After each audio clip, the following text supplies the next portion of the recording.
Hey, this is Harry, your host. So, a billionaire walks into the White House. Hours later, the President of the United States threatens to block a nearly completed bridge, and officials are now scrambling to figure out if a multi-billion-dollar international crossing can be held hostage by a private citizen's business interests. We need to start with what happened Monday morning because the timeline here is everything. Multiple sources have now confirmed to news organizations that Manuel Marone, the patriarch of the family that owns the Ambassador Bridge, the only privately owned crossing between Detroit and Windsor, met privately with U.S. Secretary of Commerce Howard Lutnick at the White House. The meeting took place Monday morning. No readout was provided, no press was notified, no public statement was issued. What we do know is this. Hours later, the president posted a social media threat aimed directly at the Gordie Howe International Bridge, a 1.5-mile span across the Detroit River that is nearly complete, fully funded by Canada, jointly owned with the state of Michigan, and set to open in early 2026. The president wrote, quote, "I will not allow this bridge to open until the United States is fully compensated for everything we have given them." He claimed, Canada owns both the American and Canadian sides of the bridge. He said the bridge was built with virtually no U.S. content. He demanded the United States receive ownership of at least half the asset. He said negotiations would begin immediately. Every single one of those factual claims is false, not debatable, not a matter of perspective, verifiably, provably, documentably wrong. And here's why that matters. Because when a sitting president bases a major international threat on false information, you have two possibilities. Either the president was badly misinformed, or the threat was never really about the information at all. Let's establish what the Gordie Howe Bridge actually is. This project dates back to 2012. That's when Michigan's Republican governor at the time, Rick Snyder, negotiated a deal directly with Canada. The terms were specific. Canada would front the entire construction cost. Michigan would co-own the bridge. No Michigan taxpayer money, no U.S. federal money. Canada pays. Both governments share ownership and both governments share toll revenue after Canada recovers its investment. It took over 2 decades of planning. It took nearly a decade of construction. It is one of the biggest infrastructure wins on the northern border in a generation. And it was set to open without controversy until Monday. Now, here's what makes the president's Monday post so striking. In 2017, during his first term, the president himself called this same bridge a, quote, vital economic link between the United States and Canada. In a joint statement with the Canadian Prime Minister, he fast-tracked the project. He praised it. He endorsed it. That was then. Fast forward to February 2026. The bridge is on track to open. And the same president who called it vital is now threatening to block it entirely, unless Canada pays compensation for something Canada paid for. Let's go through the president's specific claims one by one, because the gap between what was posted and what is true is not small. It is a chasm. Claim 1. Canada owns both the Canadian and American sides of the bridge. The Windsor-Detroit Bridge Authority, the Bashel organization created specifically to govern this crossing, confirmed this week that the bridge is jointly owned by Canada and the state of Michigan. Not Canada alone, Canada and Michigan. That is not a matter of interpretation. It is written into the 2012 agreement. The state of Michigan is literally a legal partner in this asset. Claim 2. The bridge was built with virtually no U.S. content. Also false. American steel was used on the Michigan side of the river. American workers were employed throughout the project. The mayor of Windsor called this claim, and we are quoting directly, just insane. Former Governor Rick Snyder confirmed American involvement. The Bridge Authority confirmed it. U.S. labor was used. U.S. materials were used. The claim is simply incorrect. Claim 3. The United States is owed compensation for what? The United States did not fund this bridge. Canada did. The cost is confirmed at over $4.7 billion.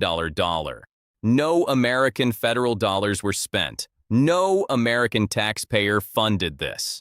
The United States was offered co-ownership through the state of Michigan under the 2012 deal, and Michigan accepted. That agreement is the compensation. Michigan gets a stake in a multi-billion-dollar asset without having spent a single federal dollar on it.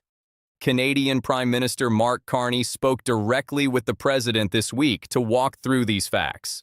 Carney told reporters afterward, and I'm quoting directly, "Canada paid for the construction. Ownership is shared with Michigan. American steel and American workers were involved." He described it as, quote, "a great example of cooperation between our countries." So the factual record is clear. The Bridge Authority is clear.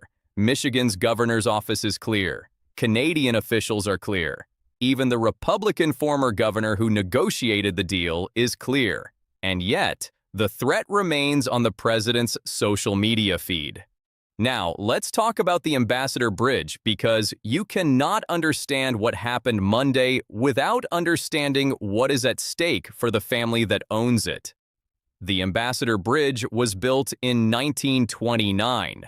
For nearly a century, it has been the only privately owned international bridge crossing in North America at the Detroit-Windsor corridor. One family, the Morround family, has controlled that crossing for decades. And for decades, they have collected tolls on over $300 million worth of cross-border trade that passes through that single choke point every single day. Let that sink in. One private family, one bridge.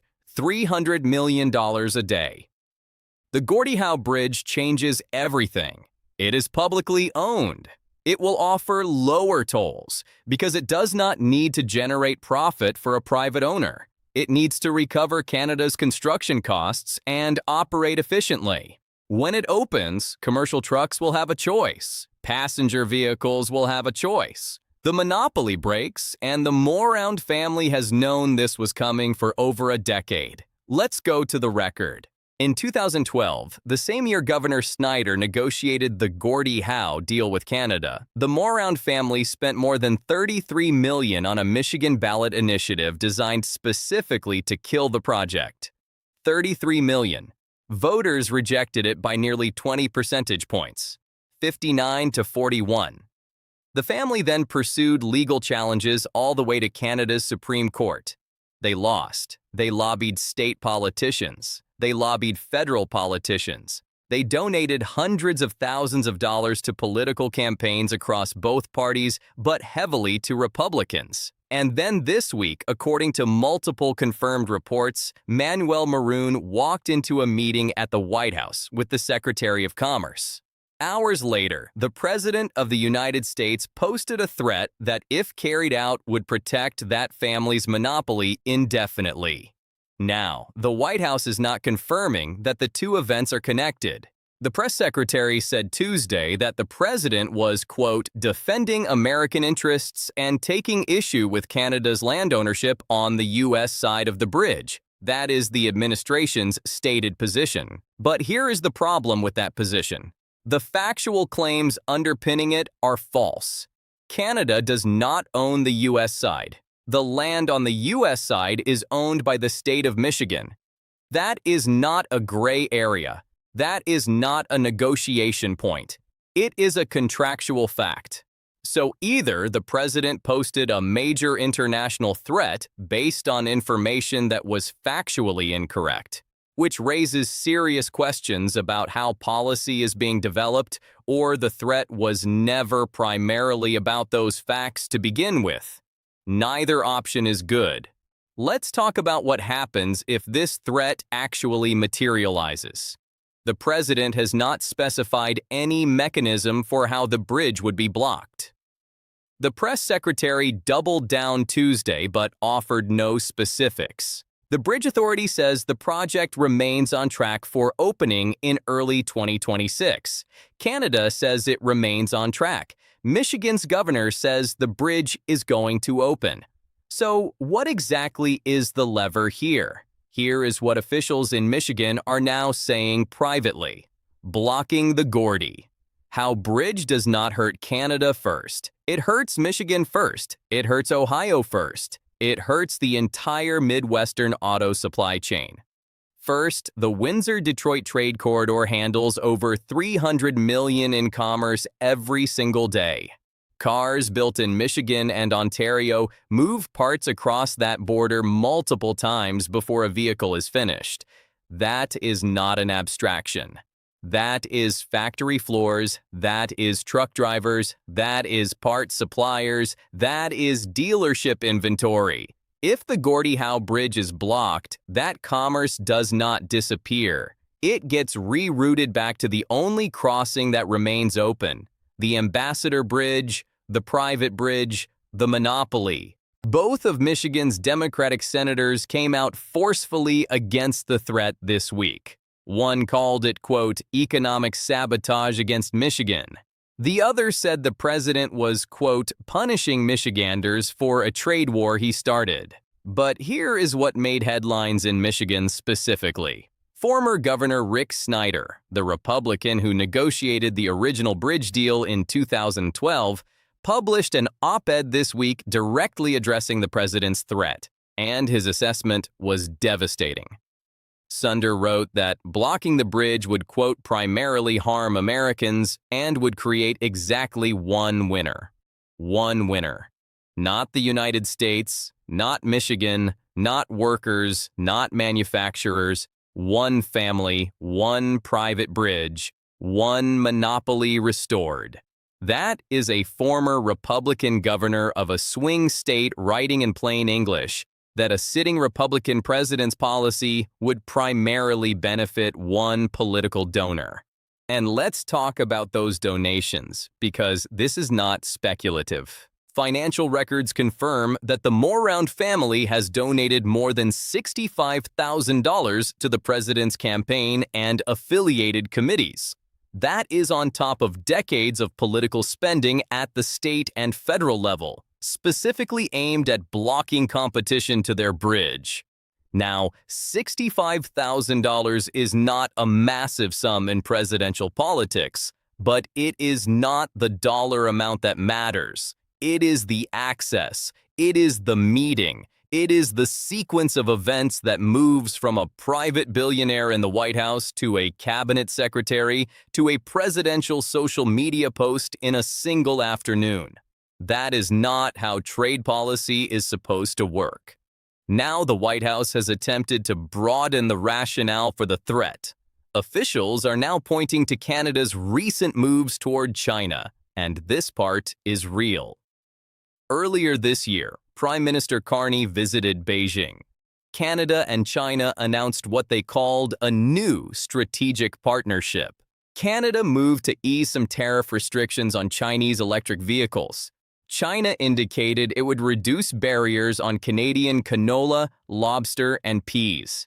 From Canada's perspective, this is basic economic strategy.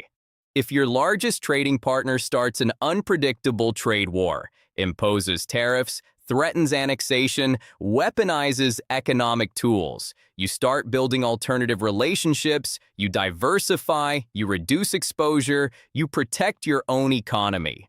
From this administration's perspective, that move looks like a threat, and the president responded by warning of 100% tariffs on all Canadian goods if Canada proceeds with any deal that he says would allow China closer access to the United States through Canada. The president's Monday post explicitly referenced this. He wrote that Canada wants to make a trade deal with China, and he framed the bridge threat in that context. But here's what nobody in the administration is explaining. The Gordie Howe Bridge has nothing to do with Canada's trade relationship with China. It is a physical piece of infrastructure connecting Michigan and Ontario. It does not facilitate Chinese imports. It facilitates auto parts. It is not a policy lever for China policy. It is a bridge. So the administration is now attempting to retroactively justify a threat about one thing by pointing to an entirely separate issue. That is not policy coherence. That is scrambling. Let's zoom out for a moment because this week's confrontation is not happening in a vacuum. The relationship between Washington and Ottawa is under enormous strain. The president has repeatedly raised the idea of Canada becoming the 51st state. He has imposed tariffs. He has threatened to decertify Canadian aircraft. He has targeted Canadian dairy, Canadian lumber, Canadian alcohol. The rhetoric has been relentless, and Canada's posture is shifting. For decades, and I mean decades, Canada's economic relationship with the United States was built on a fundamental asymmetry. The U.S. was Canada's overwhelmingly dominant trading partner. Roughly 3/4 of Canadian exports went south. That dependence was not just an economic fact, it was a political lever. When Washington applied pressure, Ottawa had limited options because the alternative disrupting trade with your biggest customer was almost unthinkable. That calculus is shifting. Under Mark Carney, Canada is deliberately diversifying. The China engagement is part of that. New trade discussions with European partners are part of that. The explicit political messaging around Canadian economic sovereignty, the Bio-Canadian language, the counter-tariff responses are part of that. The president appears to understand this, and his response has been escalation. But here is what the escalation is actually producing.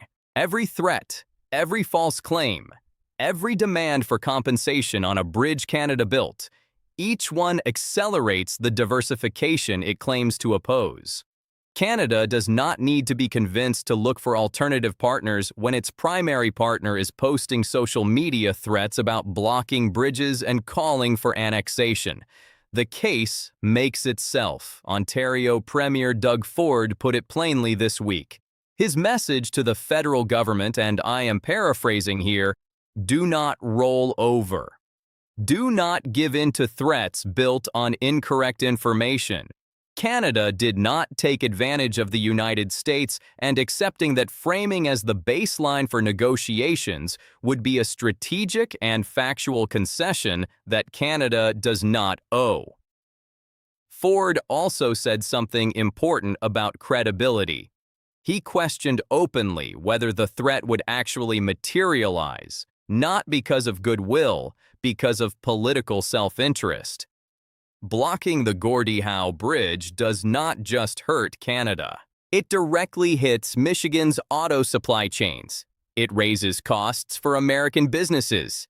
It creates uncertainty in a corridor that handles tens of billions of dollars in annual trade. And it hands Canada a ready-made justification for accelerating precisely the China trade relationship the president says he opposes. The people who would suffer first and most visibly from this decision are voters in Michigan, Ohio, and the broader Midwest. Auto workers, truckers, manufacturing employees, people whose livelihoods depend on efficient cross-border logistics, not on who collects the tolls. Several Michigan officials this week made that explicit.